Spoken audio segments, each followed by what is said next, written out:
Pada musim haji tahun ini, jemaah calon haji diimbau untuk menyiapkan kondisi fisik dan kesehatan lantaran suhu tinggi di Madinah yang dilaporkan mencapai 40 derajat Celcius. Tentunya hal ini perlu menjadi perhatian terutama bagi jemaah dalam melaksanakan ibadah haji.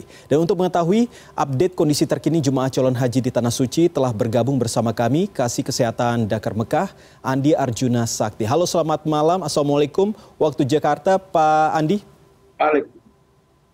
Waalaikumsalam warahmatullahi wabarakatuh. Oke, Pak Andi, hingga hari ini seperti apa sebenarnya kondisi kesehatan para jemaah calon haji di sana mengingat bahwa belakangan ini juga cukup ramai pemberitaan soal suhu yang cukup tinggi?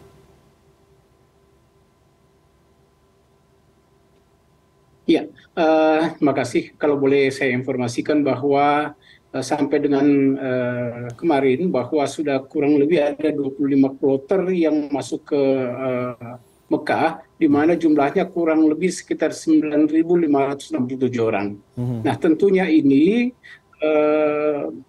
masuk ke arah Mekah ini kurang lebih sampai dengan tadi malam ya. Nah, ini jumlah yang sih. Nah, terkait dengan kondisi kesehatan jemaah tentunya, kalau kita lihat hampir mayoritas bahwa jemaah mengalami kelelahan demikian. Oke, kalau mayoritas memang banyak yang mengalami kelelahan, apalagi sepertiganya dari calon jemaah haji yang diberangkatkan pada tahun ini adalah lansia begitu, Pak Andi. Tapi kalau dari selain kelelahan itu, apakah ada keluhan lain yang dikeluhkan oleh para calon haji ini? Ya, tentunya kalau kita melihat kondisi jemaah, baik di kloter maupun yang berobat ke KKHI, tentunya ada beberapa sebenarnya faktor-faktor komorbid terkait dengan jemaah. Tentu kalau kita lihat di kloter terutama ini penyakit-penyakit komorbid yang sebelumnya ada melekat pada diri jemaah, yaitu penyakit hipertensi, kemudian menyambung lagi penyakit infeksi saluran pernafasan dan kemudian ada penyakit mialgia. Sedangkan untuk di KKHI sendiri kalau kita melihat rujukan dari kloter, ini penyakit yang terbanyak ini diderita adalah kencing manis, diabetes mellitus. Kemudian ada penyakit hipertensi dan penyakit asma. Inilah kondisi kesehatan jemaah haji yang masuk ke daerah kerja Mekah. Kalau berbicara soal calon haji ini yang memang ada penyakit bawaan begitu komorbid seperti yang tadi Pak Andi jelaskan. Lalu kami perlu juga informasi terkait dengan data, Pak. Kalau data yang Pak Andi ketahui terkait dengan jemaah yang saat ini dirawat ataupun meninggal dunia seperti apa, Pak? Nah, kalau untuk jemaah yang dirawat di KKHI sampai dengan ini ada 10 orang. Kemudian yang kita rujuk ke Rumah Sakit Arab Saudi kurang lebih ada 2 orang. Dan terkait dengan kematian sampai dengan hari kemarin ada tercatat ada 10 jemaah yang meninggal. Kalau ada 10 yang dirawat, Pak Andi mungkin bisa jelaskan kepada kami sebenarnya seperti apa gambaran klinik ataupun pusat kesehatan bagi jemaah haji asal Indonesia yang ada di sana? Ya, kalau untuk pusat kesehatan haji atau klinik kesehatan haji yang ada di Mekah ini itu ditangani oleh berbagai disiplin ilmu. Jadi ada beberapa dokter spesialis antara lain jantung, penyakit dalam, kemudian neuro, kemudian ada jiwa. Dan ini tentunya sangat membantu terkait dengan penanganan di klinik kesehatan haji. Nah, jemaah-jemaah yang membutuhkan konsul rujukan dari kloter ini akan mendapatkan pelayanan yang lebih di klinik kesehatan haji Mekah. Oke, ini seperti apa Pak mekanisme untuk perawatannya sendiri? Apakah memang jamaah haji datang ke lokasi atau sebenarnya ada petugas-petugas haji yang memang disiapkan atau ditugaskan di masing-masing kloter untuk menjaga dan juga mengetahui kemana nantinya mereka akan dibawa ketika mengalami sakit? Ya, terkait dengan itu, jadi pelayanan yang kita lakukan adalah pelayanan pertama di kloter. Ya, di kloter ini ada 1 dokter, ada 2 perawat. Nah, inilah yang menangani atau mengidentifikasi terkait dengan kondisi jemaah.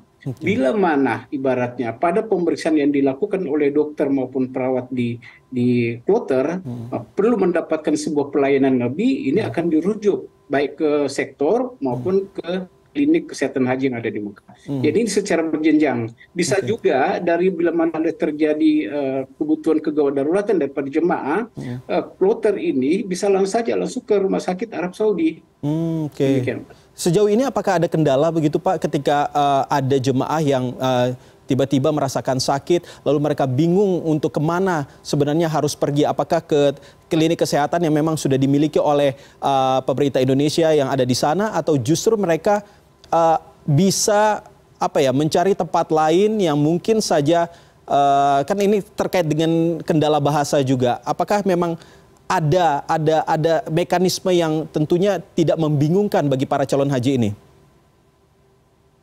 Ya, alhamdulillah sampai dengan saat ini terkait dengan mekanisme rujukan baik dari kloter ke Rumah Sakit Arab Saudi ataupun dari KKHI ke Rumah Sakit Arab Saudi tidak ada masalah. Karena di awal kita sudah mengadakan koordinasi dengan rumah sakit yang ada di Arab Saudi, dan hampir 6 rumah sakit Arab Saudi sudah menyatakan kesiapan terkait dengan pelayanan rujukan. Nah tentunya ibaratnya pada waktu kloter akan merujuk di rumah-rumah sakit Arab Saudi ini, kita punya tenaga, tenaga yang itu pendukung dalam hal keterkaitan dengan bahasa yang bisa ada dikomunikasikan dengan itu.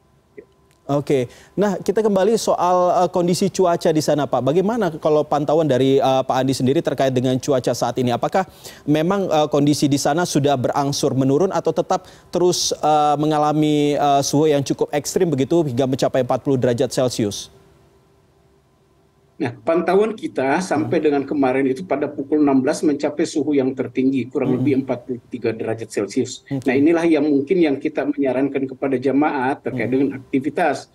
Kalau tidak terlalu perlu aktivitas di luar gedung, sebaiknya dilakukan di dalam gedung. Demikian. Apakah memang betul Pak, kalau di siang hari ataupun sore hari cukup tinggi, lalu di malam hari begitu rendah suhunya, lalu apakah ini juga sesuatu yang cukup menjadi perhatian bagi para calon haji ini?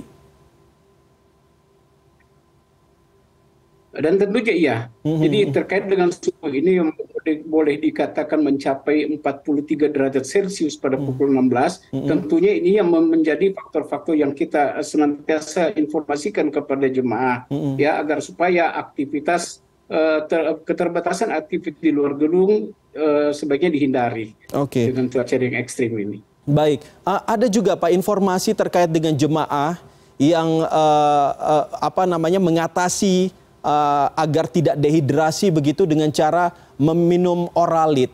Kalau dari pandangan Pak Andi sendiri sebagai seorang dokter, bagaimana ini Pak? Iya. Jadi memang dalam mencapai 43 derajat Celcius, ya, hal-hal yang kita sampaikan ke jemaah atau kita menginformasikan, artinya jangan menunggu haus. Senantiasa paling tidak 1 jam ke depan minum kurang lebih sekitar 200 ml untuk mencegah terjadinya dehidrasi. Nah, terkait dengan pemakaian Oralit, saya rasa pertimbangan kita tidak ada masalah terkait dengan ini. Justru menambah daripada terkait dengan komposisi, menambah kekuatan atau menambah daya tahan tubuh bagi para jemaah haji. Oke, untuk dosisnya sendiri seperti apa dan berapa banyak Pak untuk meminum Oralit ini dalam sehari? Nah, biasanya kita campurkan dalam 200 ml itu 1 saset. 1 saset kita gunakan. Itu dalam sehari ya Pak ya? Iya. Oke. Bisa sehari, bisa 2 hari. Ya. Oke, tidak ada batasan begitu? Batasannya berapa Pak? Mungkin bisa apa yang dampak yang terjadi jika memang terlalu banyak minum Oralit? Ibaratnya gini, memang terkait dengan pemakaian Oralit ini, ya, kita anjurkan bahwa paling tidak ibaratnya setiap 200 ml itu kurang lebih kita gunakan pakai itu 1 saset. Nah, kita anjurkan kepada jemaah paling tidak 2 atau 3 saset diminum dalam sehari. Oke, baik. Terakhir Pak Adi, adakah imbauan bagi para jemaah yang masih di tanah air sebelum bertolak ke Tanah Suci, selain tadi kalau sudah di sana, jangan lupa untuk meminum Oralit juga?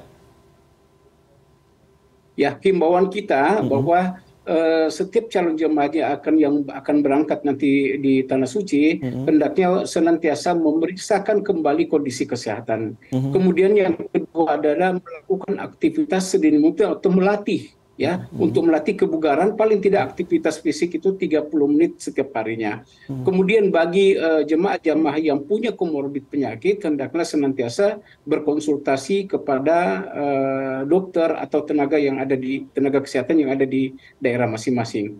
Itu.